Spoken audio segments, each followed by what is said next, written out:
Hello guys, I hope you all are doing good. So today I'm coming with a very simple program in Python that is a Fibonacci series. So you are very curious about to know, right? What is a Fibonacci series? It's a very simple one.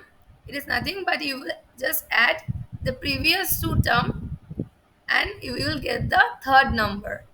So here you see 0 plus 1 will give 1, 1 plus 1 will give 2, 1 plus 2 will give 3, 2 plus 3 will give 5.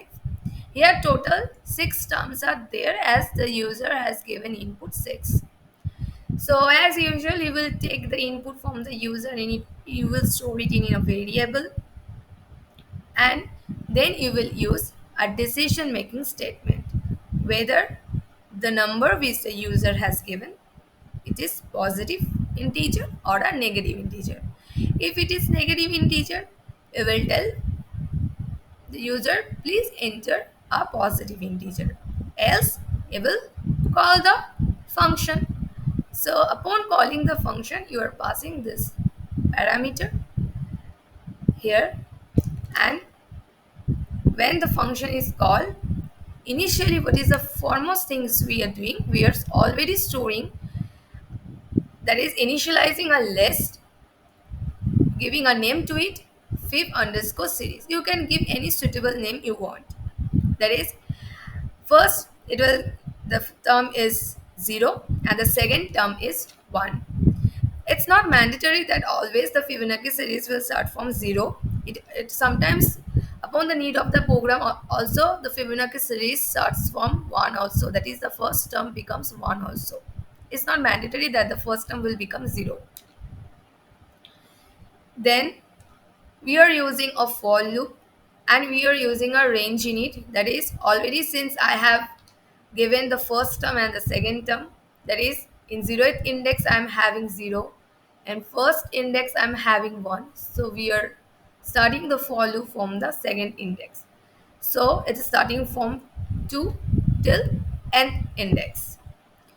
So here what I am doing in line number 4, here I am adding the second last and last term and storing it in upon summation in next term. That is, next term is the third term.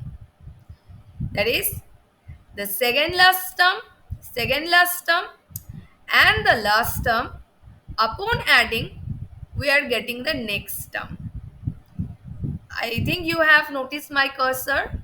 That is the second last term and the first term.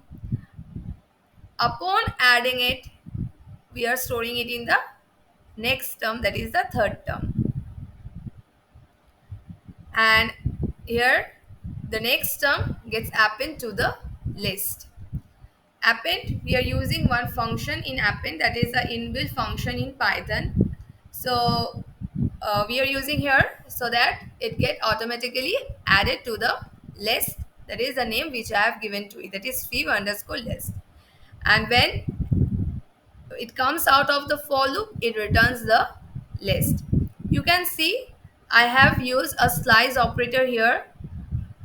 You know that by default if we don't give the starting value, automatically it will start from index 0, but it will not include the nth index. This ensures that the function returns only the first n elements of the list. Okay, and upon returning it will print it. So let me run this program once again to show you all. So let me give 4 a short series I am printing. You can see there are total 4 terms, that is in 0th index and first index I have already initialized the list, and it will start from the second one and it will go not including n. So we are getting the 4 terms 0, 1, 1, 2. Since 1 plus 1 it will give 2. So it's a very simple one. You can try on your machine, and be safe and well. Stay tuned to the next video. Bye bye.